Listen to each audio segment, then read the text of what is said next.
নমস্কাৰ, মই দীপজ্যোতি। আজিৰ ভিডিঅ'টিত আমি আলোচনা কৰিম যোৱা সপ্তাহৰ অৰ্থাৎ 30 ছেপ্টেম্বৰৰ পৰা 4 অক্টোবৰলৈ FIS আৰু DIS সকলৰ চেল আৰু পাৰ্চেজ ডাটা।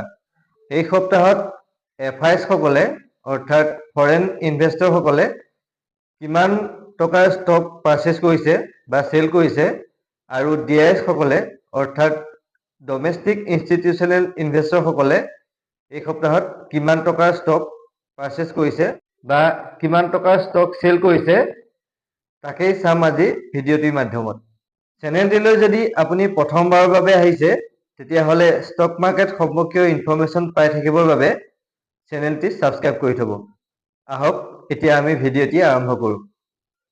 30 ছেপ্টেম্বৰ 2024 FIS সকলে চেল কৰিছে 9,791.93 কৰোৰ আৰু অন্যহাতে DIS সকলে পাৰ্চেজ কৰিছে 6,645.8 কৰোৰ। 1 অক্টোবৰ 2024 FIS সকলে চেল কৰিছে 5,579.35 কৰোৰ আৰু DIS সকলে পাৰ্চেজ কৰিছে 4,609.55 কৰোৰ। 3 অক্টোবৰ 2024 FIS সকলে চেল কৰিছে 15,243.27 কৰোৰ, অন্যহাতে DIS সকলে পাৰ্চেজ কৰিছে 12,913.96 কৰোৰ। 4 অক্টোবৰ 2024 FIS সকলে চেল কৰিছে 9,896.95 কৰোৰ আৰু অন্যহাতে DIS সকলে পাৰ্চেজ কৰিছে 8,905.08 কৰোৰ। যোৱা সপ্তাহত FIS সকলে কণ্টিনিউ চেল কৰিছে, অন্যহাতে DIS সকলে কণ্টিনিউ পাৰ্চেজ কৰিছে আৰু FIS সকলে এটা হিউজ এমাউণ্টৰ ষ্টক চেল কৰিছে, যিটো হৈছে 40,511.5 কৰোৰ। অন্যহাতে DIS সকলে 33,074.39 কৰোৰ পাৰ্চেজ কৰিছে।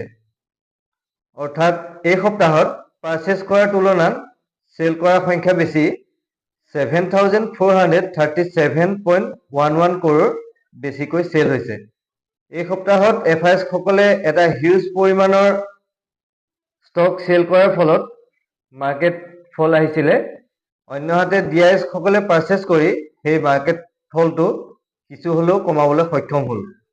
ইয়াৰ পৰাই এইটো কথাই বুজিব পৰা যায় যে ভাৰতত ইনভেষ্টিঙৰ সংখ্যা বাঢ়িছে, যিহেতু মানুহে মিউচুৱেল ফাণ্ডৰ জৰিয়তে ইনভেষ্টিং কৰিবলৈ আৰম্ভ কৰিছে আৰু ইনভেষ্টিঙৰ সংখ্যা যিহেতু বাঢ়িছে, সেইবাবে DIS সকলে যিটো পাৰ্চেজ কৰিছে সেই ডাটাৰ পৰাই গম পোৱা যায় যে মিউচুৱেল ফাণ্ডত বেছি সংখ্যক মানুহে ইনভেষ্ট কৰিছে।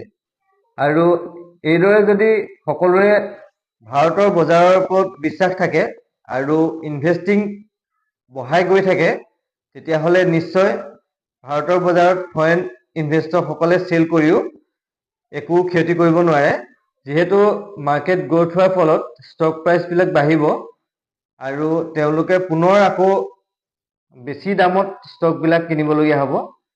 যিধৰণে আমাৰ ৰিটেইলাৰসকলে আজি মাৰ্কেটক ছেভ কৰিছে।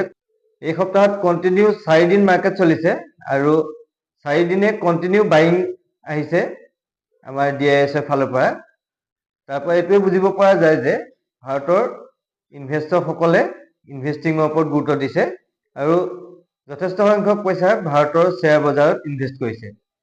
আজিৰ ভিডিঅ'টিত ইমানেই আছিল আৰু ইয়াকে কৈ আজিৰ ভিডিঅ'টি সামৰণি মাৰিলোঁ।